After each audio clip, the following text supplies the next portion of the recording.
Live free or die, America. America and the world on the brink. That's Sean Hannity's new book that's #1 on Amazon. It's been doing very well. And it's the first book Sean has written in 10 years, and we welcome him back to the 700 Club. Sean, good to see you again.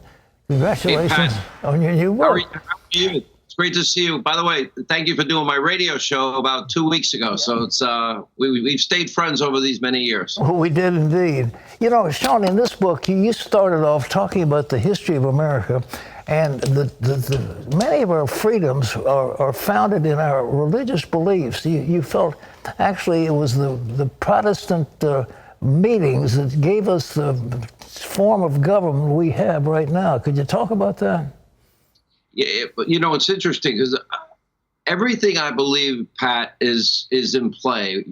Both of us now have been through a lot of election cycles. You've actually, you know, not that long ago, you were on the road and you made a pretty good run for president yourself.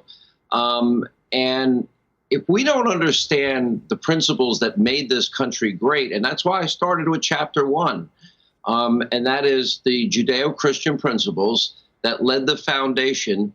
And if we look at our founding document, our declaration, which says, you know, we hold these truths to be self-evident that all men are created equal, keywords endowed by their creator with certain inalienable rights, life, liberty, pursuit of happiness. The conservatism's always rooted in this idea that our rights are natural rights that come directly from God.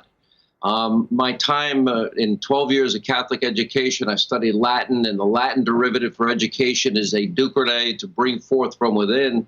Well, that's predicated on a belief. You're not going to shove information into children. You've got to bring out of them that which they were born with, whatever talents. And that is the difference between a belief in the state and state rights or government-given rights versus natural rights or God-given rights that we're born with.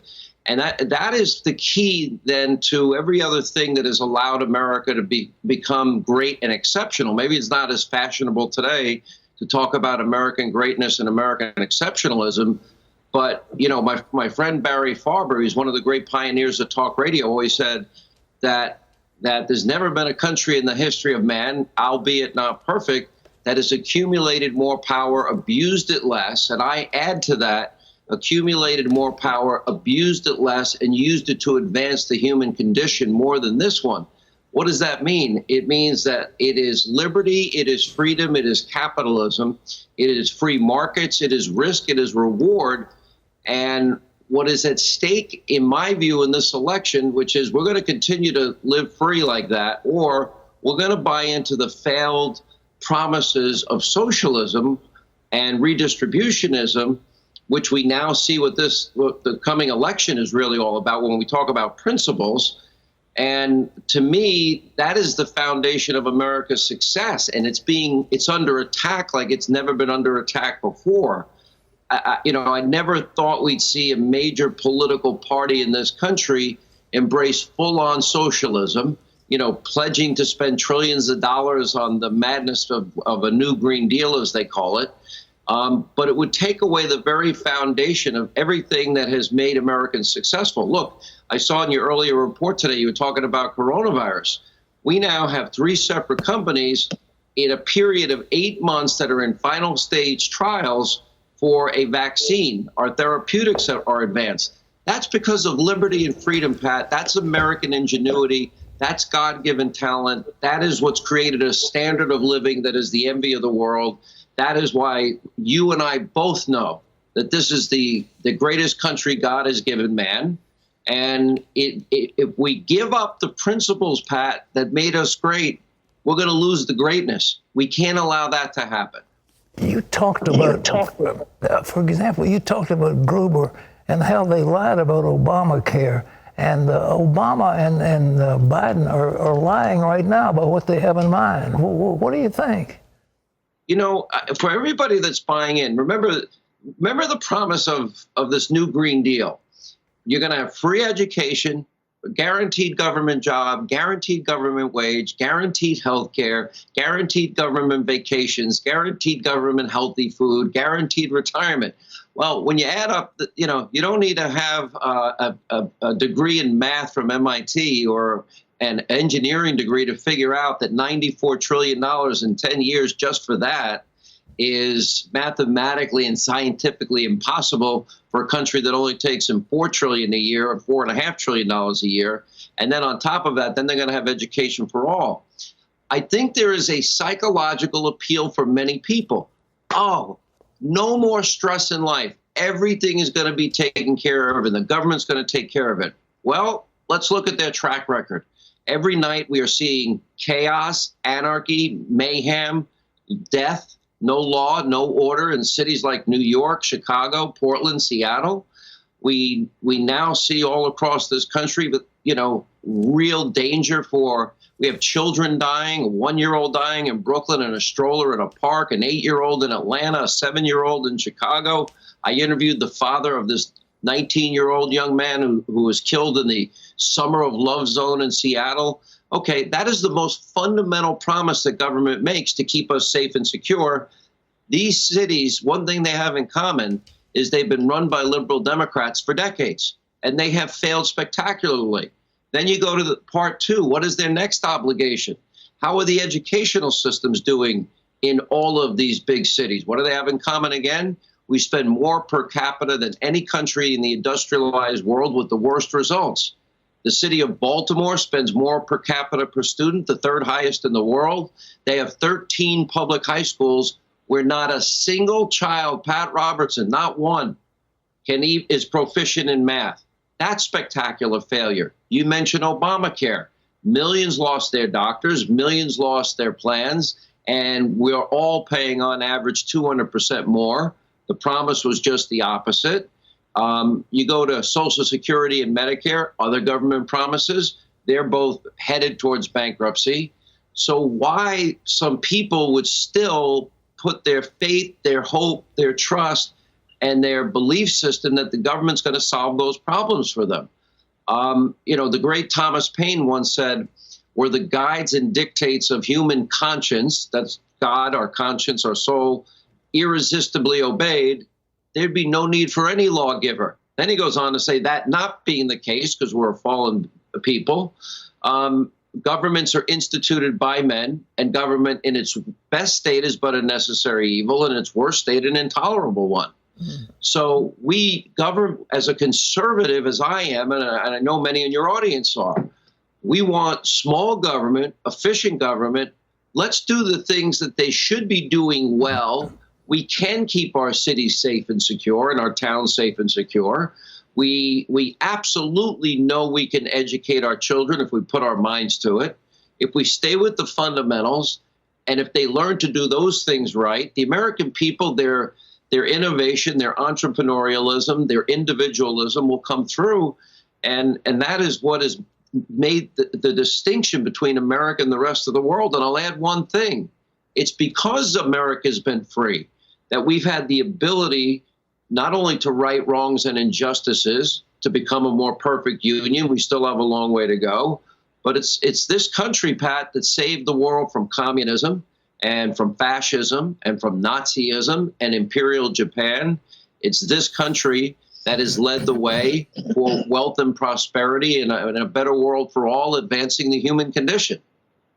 Son, the people, do you think they want to take away, for example, they want to take away our First Amendment freedom of religion? They want to downplay the whole religious matter of our conscience as the foundation of all these liberties you're talking about?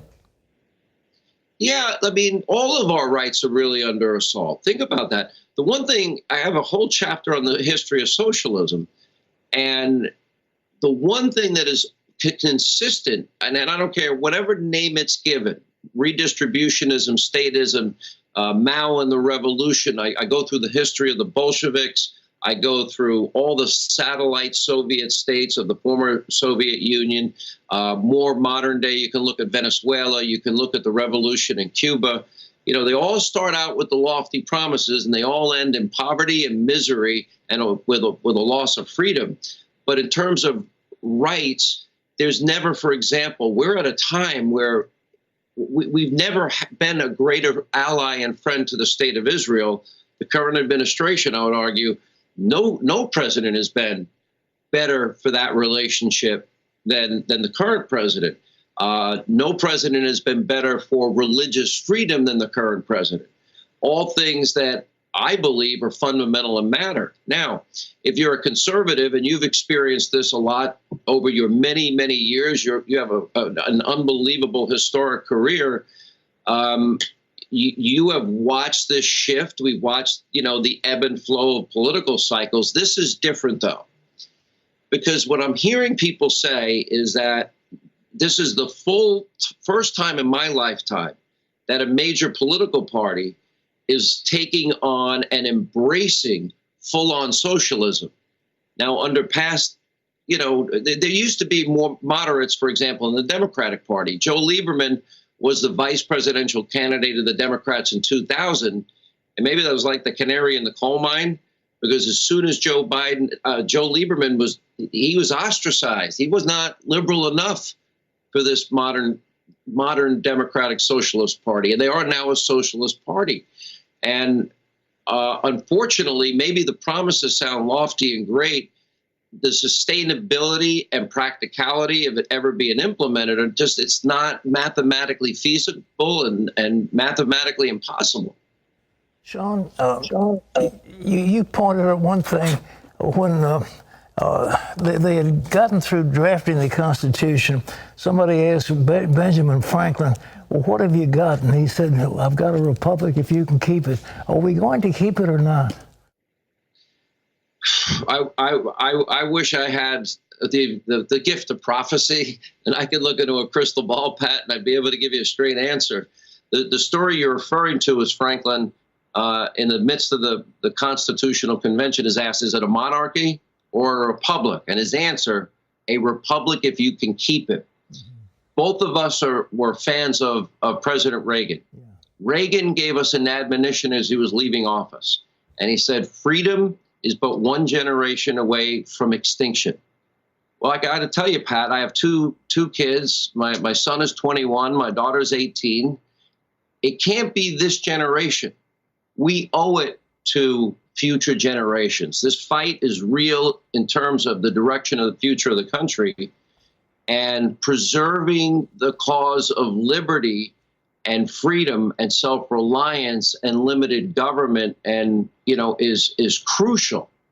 One of the things that the reason that if you compare, say, the last two administrations, well, one of them gave us 13 million more Americans on food stamps. One of them gave us 8 million more Americans in poverty.